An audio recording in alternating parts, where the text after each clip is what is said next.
उत्तराखंड अंतर्राष्ट्रीय स्तर पे देवभूमि के नाम पे प्रसिद्ध है, विख्यात है।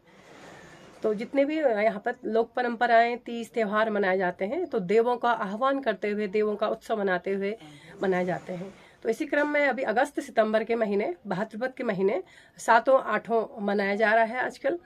तो इसकी स्तुति आजकल बड़े बड़े मठों में, मंदिरों में देवी की स्तुति की जा रही है। खास तौर पे गौरा और शिव, उनके परिवार की इसमें स्तुति की जाती है। तो इस क्रम में सबसे पहले इसमें बिरुड़ पंचमी से 7वां 8वां की शुरुआत होती है।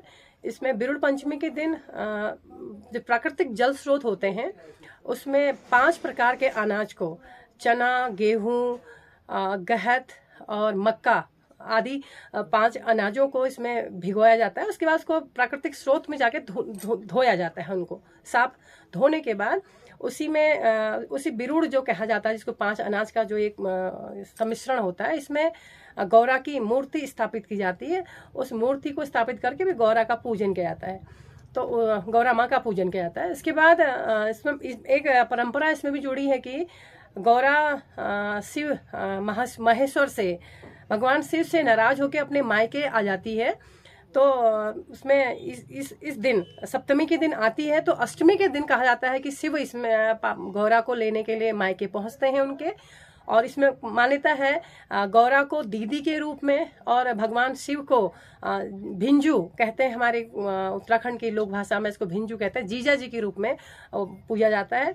और साथ में जो घास होती है यहाँ पे, धान का और कुछ घास होती है जो यहाँ पर होती हैं, जो प्राकृतिक रूप से यहाँ पर होती हैं, जंगल में मिलती हैं, खेतों के आसपास होती है, उन घासों से शिव और पार्वती, उनके परिवार की मूर्तियां बनाई जाती हैं। उनका प्रतीक रूप में उनका पूजन किया जाता है।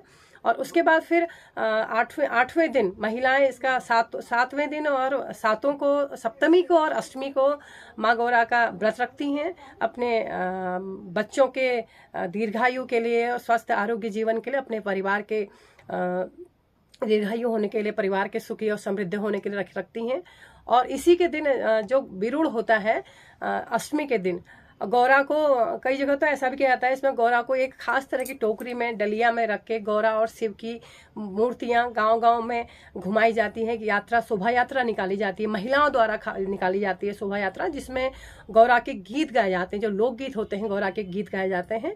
और उन गीतों के साथ गौरा को शिव के साथ विदा किया जाता है।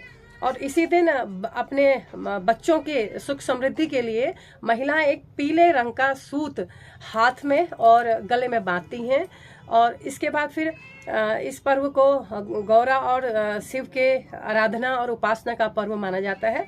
और कहा जाता है कि यह पर्व खास तौर पे पारिवारिक रिश्तों और बच्चों की सुख समृद्धि के लिए यह पर्व मनाया जाता है। और महिलाएं इसमें खास तौर पे बड़े ही अपने लोक परंपरागत जितनी उनकी जो वेशभूषा होती है, पोशाक होती है, उसको पहन के इस पर्व को मनाती हैं। और अभी यहाँ पे हमारे पास में कोट भ्रामरी का मंदिर है, तो वहाँ पे 3 दिन का आठों कहते हैं, वो 8 की 8 लगती है। मतलब 8 मतलब एक जागरण होता है, देवी का अवतरण उसमें होता है, जैसे आह्वान किया जाता है देवी का जागरण करके, और देवी उसमें नाचती है, किसी विशेष व्यक्ति में अवतरित होती है। उसके बाद उसकी पूजा की जाती है, अवतार व्यक्ति के ऊपर होता है। तो उसके बाद उस पर्व को मनाया जाता है।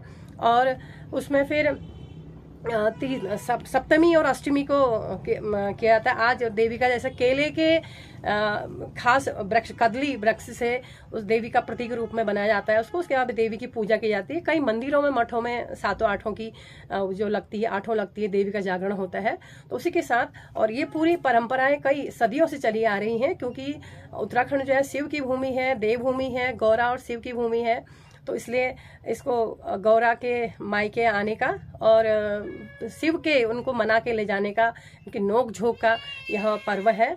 और यह लोक पर्व को अगर हम जोड़ना चाहें तो परिवार, महिला इसको परिवार की सुख समृद्धि और अपने परिवार की सुख शांति के लिए व्रत को 2 दिन के लिए महिलाएं करती हैं।